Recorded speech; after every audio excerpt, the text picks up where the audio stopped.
เอาทุกคนบัดนี้ผ่านเชียงหน่อยเพิ่นจอได้บัดเอาเรื่องเพิ่นจอได้แล่นเนาะใต้เลยบ่ ใต้เลยบ่เอามาโยนมาซะเอากูแล่นทุกคนเด้อนี่เห็นบ่ทุกคนโอ้วิธีเนี่ย1,100 ทุก เพิ่ คน นสบายดีตอน8 โมงทุกคนเลยตอนนี้เฮากับลุงสิไปหาครัวแล่นทุกคนเลยเพราะว่ามาแต่ว่านนี่พูบ่ได้ไปครัวมานอนอยู่ไห้บัดนี้เฮากำลังขึ้นมาทุกคนเลยมีน้องม้า2 ตัวไปมื้อนี้โอ้มาถาเบิ่งถาติดตามกันว่าเฮาสิมานหรือบ่มานทุกคนเลยไปหาครัวแล่นแถวใกล้ๆนี่แหละเขตคำแคนถาเบิ่งนำกันมื้อนี้มา2 คนในกับลุงมื้อนี้ยุ่งก็จะมันหลายทุกคนเลยโอ้น้องม้า2 ตัว2 คนจังไดลุงมื้อนี้มานอยู่บ่คิดว่าสิมานบ่มื้อนี้ ว่าแล้ว ลอยเนาะ นั่นแหละฝนตกเลย ฝนตกเนาะ ฝนตกขึ้น ฝ ฝนตกจนบ่หัวเมือง น้องม้า2 ตัวทุกคนเลยฝนตกคนอันนั้นกินเหล้าพอดให้คนเก็บเครื่องเนาะคนบ่ได้กินเหล้าพอดบ่ได้เก็บ คนกินเหล้าหัวเมืองว่าฝนตกลง เออ ผู้บ่กินเหล้าฝนตกยังบ่หัวเมือง เออ ไป ไปวันนี้ไปวันนี้เดินทางยังลงแล้ว ขวดน้ำ เอาเลยบ่ไปทุกคนเลยวันนี้กลัวเล่นไปเลาะต่ำจ่ายนะคนเลาะ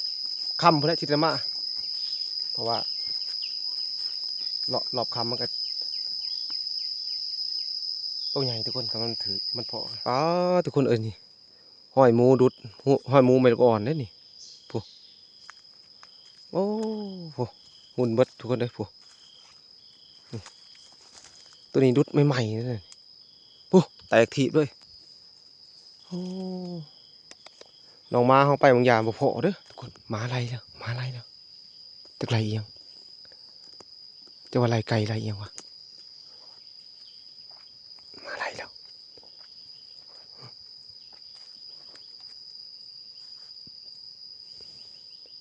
มาอะไรอีกกระถึกทีบางอย่างจำไรเอียงวะ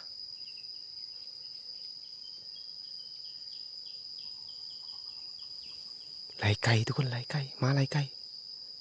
ปุ๊นี่ทุกคนเก็บหอยไปน้ำเลยนี่ปลาตัว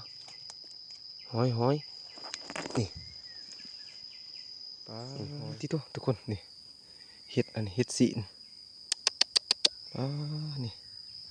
โอ้เอาไปกินนะลูกเอาไหมสิกระทงเจ้าดีอ่อนๆ เอาผ้าเสียทุกคนเลยนี่หน่อไม้ก็ไม่ใหญ่แต่ว่าโอ้เก็บหอยทุกคนเลยนี่ได้ลายเติร์ดเก็บหอยหอมก่อนนี่ทุกคนหอยอันนี้หอยหอมโอ้หน่อไม้เลาะมาบักไก่มันบ่เห็น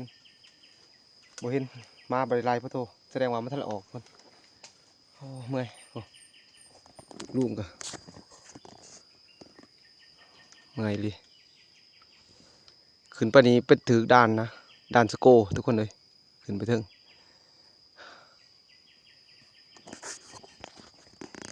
ไปถ่ายเบิ่งถ่ายติดตามกันว่าสิมานบ่มันนี่รอบนี้เมื่อยไรยุ่งกับพ่อยุ่งทุกคนเอ้ยตอนนี้เฮาก็ออกมาหอดด่านทุกคนเลยออกมาหอดด่านแหละโอ้บ่พ่อแล่นกับบ่พ่อหอดตีสโกทุกคนเลยโอ้สโกเฮาโอ้น้องมาก็แล่นเลยคุณทุกคนเอ้ยตีนสโกเฮาโอ้เบิ่ง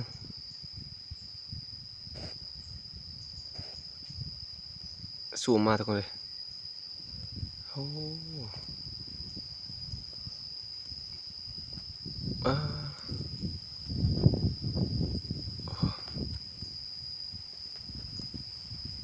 นี่ทุกคนหั่งอเล็ด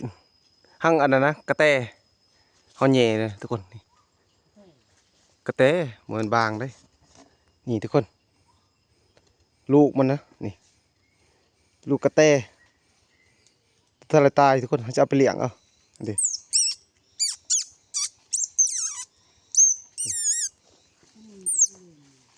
ตอนนี้เรามาหอดตีนผู้เลยทุกคนเลยโอ้ตีนผู้แล้ว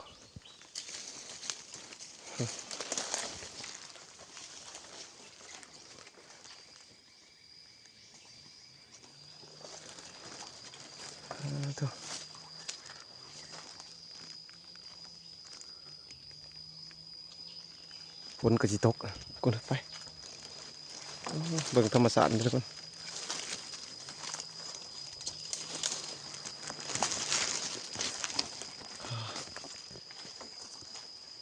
ไงร้ายทุกคนเลย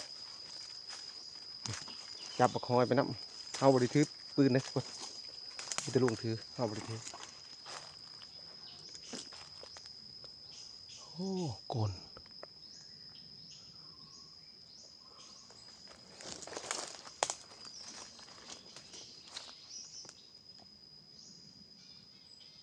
ยิงเลยยิงเลยยิงว่าสิเจียก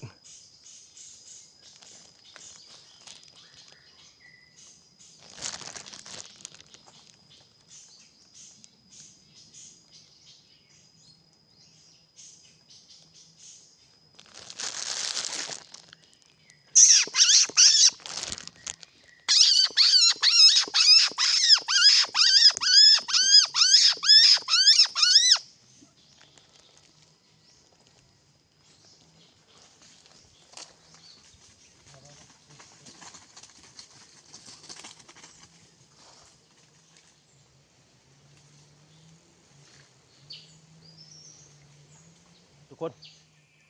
ตอนนี้พ่อบักขี้กากหน่อยเลยทุกคนเลยมาอะไรทุกคนจะเอาได้จักบ่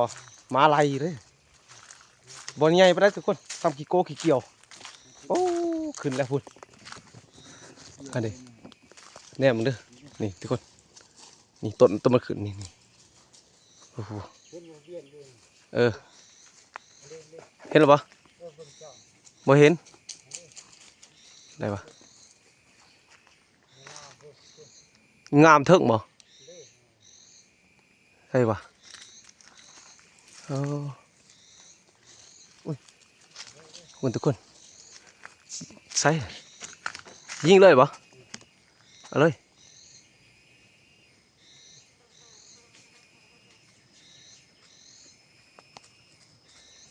ยับ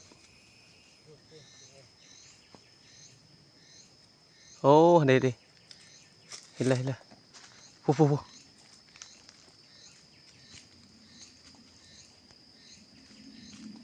ทุกคนเลยฟู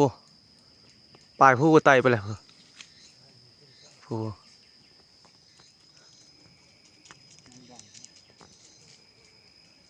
คุณทุกคนเอาเลยอันนี้เดี๋ยวทุกคนดำเห็นป่ะอันนี้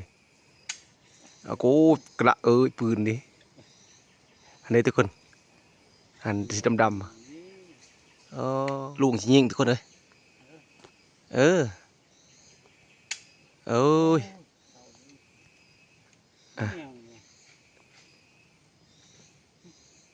เอาทุกคนบัดนี้เฮาสิขึ้นไปเอาแล่นหน่อยทุกคนพอได้ปีกิน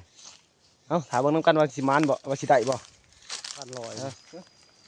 แล่นทุกคนแล่นตกตะคนตกขึ้นต้นน้อยพูนเออ ขึ้นกระเทิงไปได้ตัวใหญ่ก็ได้ถนัดตัวใหญ่ก็ขึ้นตัวใหญ่รวมโอ้จะได้ขึ้นบ่เวียนไปเวียนมาซ้ำกับพวยงัวก็ เห็นบ่เล่นเห็นขึ้นแล้วไหมจะได้ขึ้นบุทึกต้น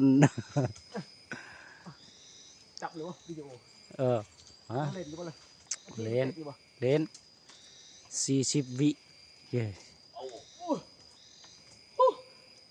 โอ้กระหมูแดง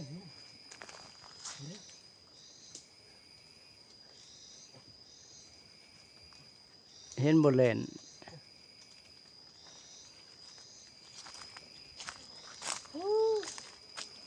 ตู้ห้างมดแดงนี่ นี่เล่น กำบ่เลยนะ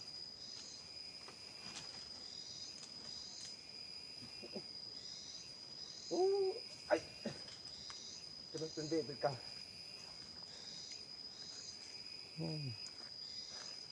แล้วเป็นนี่ในคอยเรื่องใหม่เด้อมันขึ้นมาได้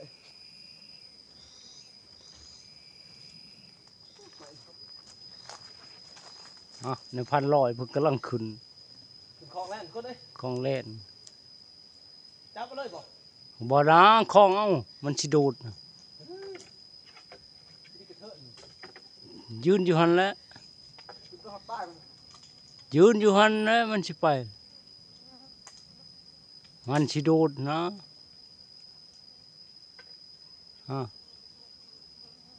โดนไล่เด้อ โอ้ยมาบ่ได้ทัน มันบ่เห็นหัวมัน มันเห็นทันเด้หัวเล่นตัวใดสิบ่เห็นบ่มีหัว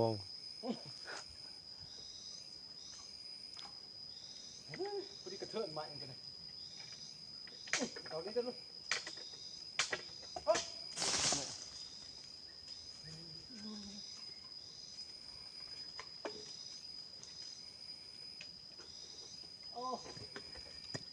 เล่นก็เล่นหน่อยทุกคนเอ้ย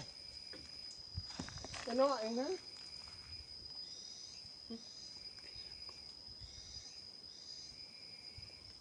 ลูก ชุบนั่นน่ะขึ้นต้นนี้อีกโคนมันไปจักฮะ เอาโก้ โอ้ยตายเลยใหญ่เติบเลย ง่ายเหรอ สำคัญ เอาก้นเลย โอ้ย ปัดคอมันโดด ก็ว่าอย่าไปติงแฮง เด้โก้แสดงว่าก้นมันเอง นี่มันโดดลงเล่นๆนี่มันยานโอ้หนา ทุกคนเลยเมื่อยขึ้นไปว่าจะคล้องมึงยาโดดลงมาก่อนกับบ่ใหญ่ไปได้ทุกคนสำหยาบนั่นแหละโตมันโอ้พลาดทิ้งหน่อยเพิ่นอยู่กลางพอดีเพิ่นก็ฆ่าจับกล่องนะเพิ่นเลยคุบน้ำมาทัดมันก็ขึ้นโก้หน่อยเด้อนี่ก่อนนี่ของเขาได้นี่นี่เพิ่นตัดใหม่สิกลายขึ้นทุกคนเลยไปจกเอาอีเถิงพอได้ปีกินผ่านเชียงดอยเพิ่นปั๊มใหม่อ้าวคือบ่ใส่งามเลยเอาเลยปั้นเลย มันยาวโพด มันยาวโหดบ่นี่ทุกคนเลยปั๊มใหม่ตัวนี้สิมากายตัวนี้เสขึ้นไปจอเอาโอ้แต่ก้นเลิกก็ตื่นน้ำลงคอยเบิ่งหันก้นตื่นขันก้นเลิกนี่น้ำบ่มีดอกเอาผ่านเชียงดอยขึ้นเลยทุกคนเลย ลอยขาว เห็นบ่โจกเอาแล้วนะโจกเอาแหละนะมันตื่นหนึ่งไม่ต้องเจาะก็ได้ดอกคอยเบิ่งลักษณะของโกนมีน้ำแล้วมันเขานะหันขึ้นไปดีๆติไปกงโกะอย่างหันบ่ได้เลยไม่เหี้ยงเลยแง่บ่มันล้มบ่มือเอาทุกคนตัดใหม่ก่อนตื่นๆอยู่เอ้ยมันโดดแล้วนะ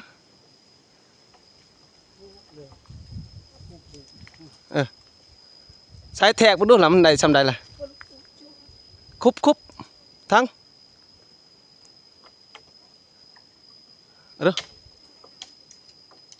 เอาทุกคนเอ้ยตอนนี้ผ่านจริงหน่อยเพิ่นได้เลยเด้อเฮ็ดนะก็มาปรับถิ่มหักถิ่มยังไง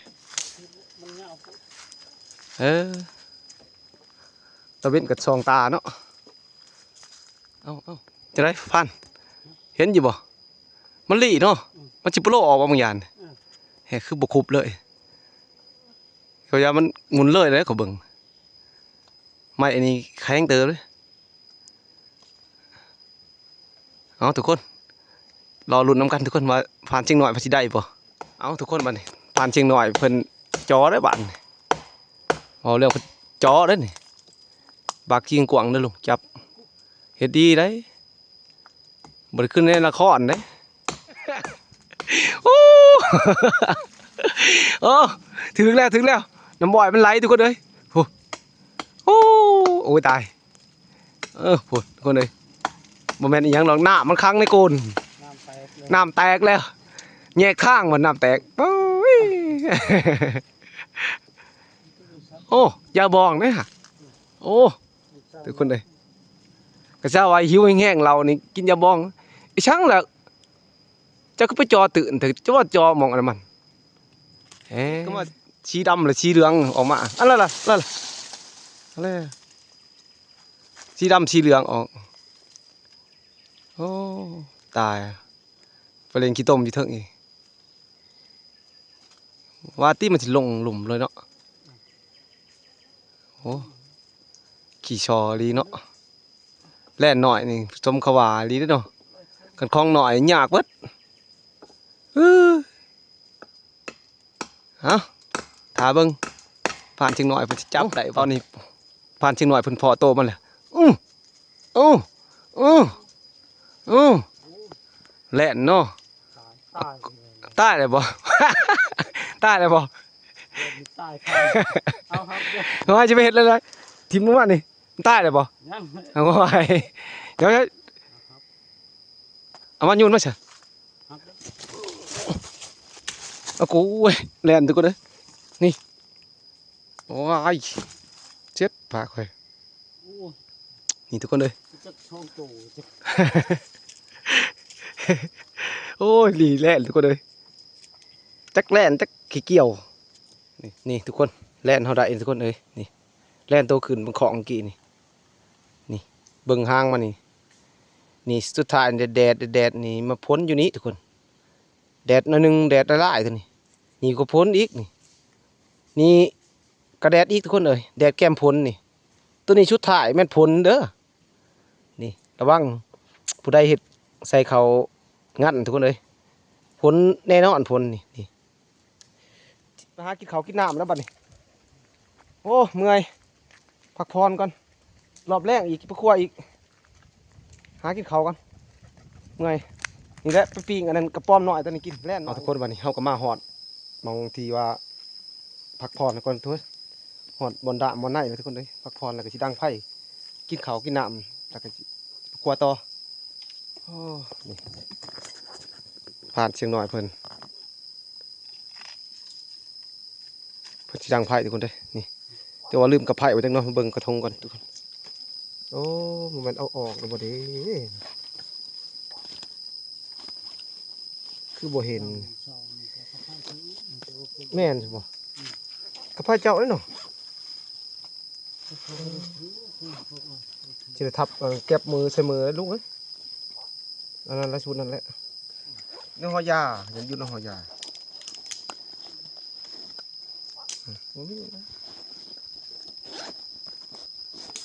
สูตรเพิ่นดังไผ่แบบบ่มีกระไผ่นี่ก็วิธีไปผู้ไปพาบ่มีกระไผ่ก็นี่เด้หนึ่งเก็บ ทุกคนเลย เก็บนี่เพิ่นสิทับเก็บใส่กับ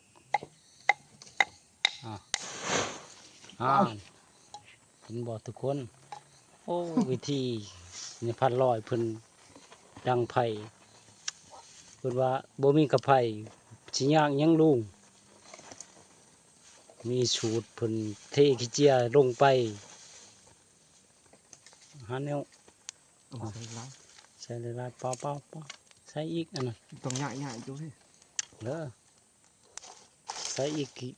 คิวอันหักใส่หลายๆร้อยเฮา เอาทุกคนเลยคือว่าแผนการเฮาที่ว่าคนคิดมากนี่ก็ถือว่า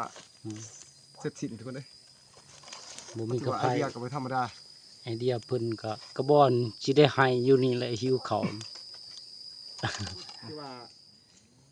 แผนการเฮาเอาอันนั้นเก็บทับใส่มือทุกคนเลยก็ใส่ขี้เหอะก็ได้พ้นอยู่ทุกคนบ่มีกระไผ่นี่โอ้จะเป็นคักพลาดทิ้งหน่อยก็บ่ได้ถือทุกคนเลยมาเบิ่งอาหารการกินเฮานี่โอ้ยปิ้งเฮ็ดทุกคนเอ้ยกับพี่ปิ้งกระป้อมนี่แหละฮะมากินด้วยกันคือว่าเป็นไง แล่นนี่บ่คันว่าแล่นนี่ เอาแต่ห้อย เอากินหอยได้เนาะอืมเป็นยังเป็นน้ำมาโอ้เจียวนี่จะข้าวจะกระผัดลูกเอ้ย กินแต่มันระยะได้ จีหอยก็ได้นะ มีห้อย ใช้กระทงอะไรข่อย กระทงบอกหอยข่อยไปใช้เจ้าทิมแล้วลูกโอ้ จะให้ไปชื่ออยู่ใส่ น่าแล้วมองยิ่งอันนั้นกะอีลีแล้ว เอาเองแล้วบุกเก็บ ตายบอกเก็บแล้วเขาบ่เมื่อเขาก็ลืมบอก มันบนห้อง โอ้หอยบักลายมา ไปที่อยู่เขาคอยก็ให้เก็บ แล่นหน่อยเฮาแหละโตทีมงานลุงจอกับเฮาแหละทุกคนสิปีงใส่กระบอมนี่โอ้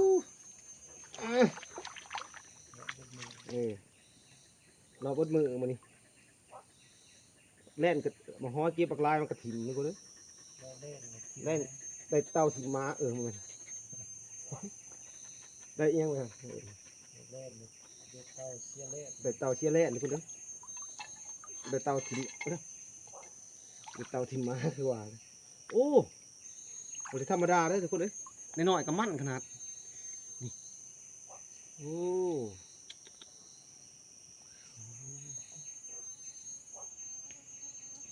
อีหยังก็เอิ้นว่ากระทินอีหยังกระทินแล่นบ่ถึงน้อยกินนี่บ่เป็นแม่กันเนิดบ่นั่นบ่เลย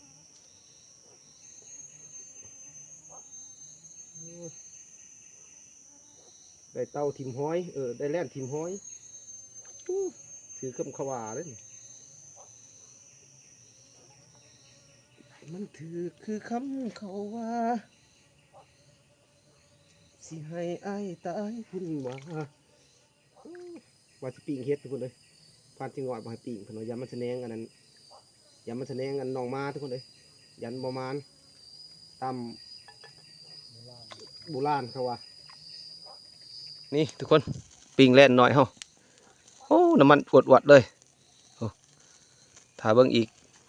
บามันสิสุกเลยทุกคนเลยนี่โอ้ดำปื้อเลยโอ้ยสุกแล้วบ่ลูก ชุกแล้ว โอ้ปิ่งสำลาทุกคนเลยน้ำตามันไหลสุกไหลบริเสียบได้นี่เติมมาไข่ห้อยเนี่ย ห้อยหอม หอยห้อยหอยหอมบ่ง่อยเคยเห็นหอยนี่จับร้อยแล้วเคยเห็นหอย ห้อยหอม ทุกคนเด้อ คักเลย ปิ่งแล่นเฮากินข้าวน้ำกันทุกคนเลยกิน ชุกเลย แล่นตัวนี้โอ้อยากบอกตะลึงหนุ่งเลยเจ้าบอกชอบติดอันนั้นแล้วบ่ปากผู้สาวหานแล้วบ่มาทุกคนมา กินข้าวเด้อ กินข้าวมา นั่นคืออยู่ อืม ขอลบตัวเดียวอ่ะก็มอรถไตโอ้ทุกคนเลยขึ้นไงทีมงานออกมาเนี่ยได้หน่อยบลายตั้งเก่ามันเนี่ยนี่ทุกคนคนไรก็ให้มันกินน้ำตัวหน่อยเอากินหน่อยเด้อกินหลายปกติจะบ่อิ่ม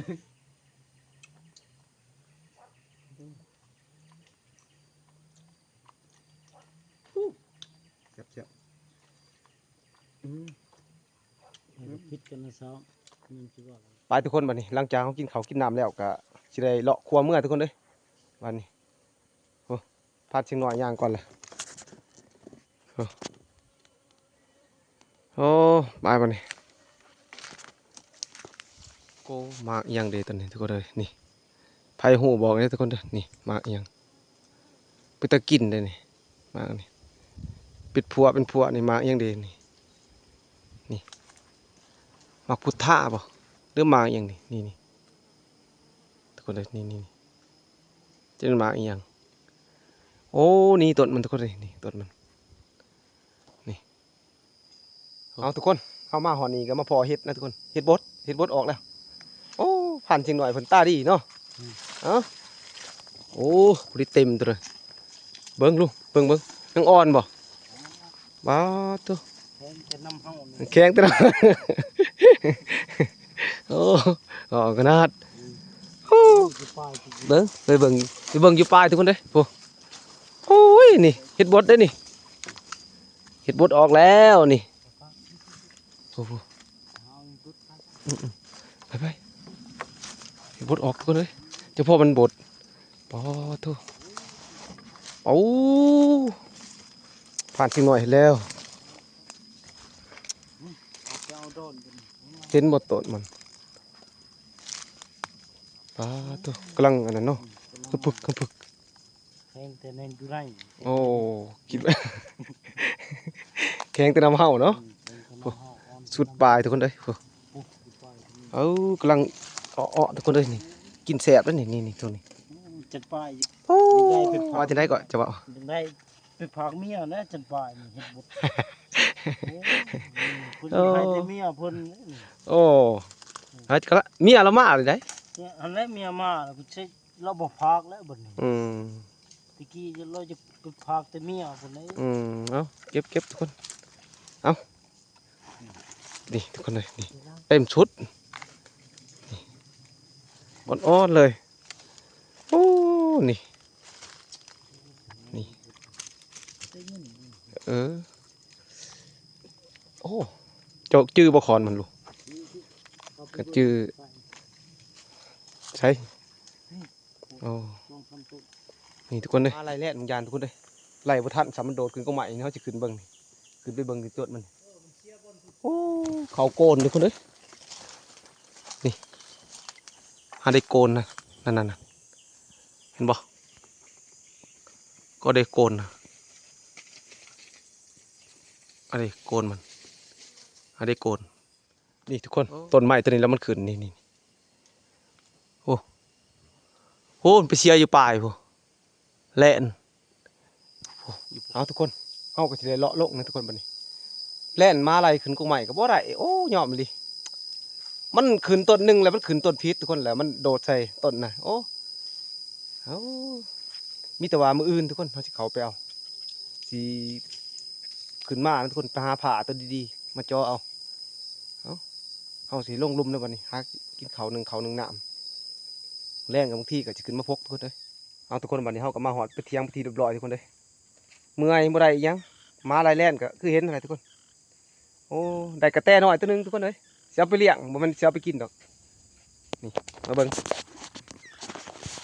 นี่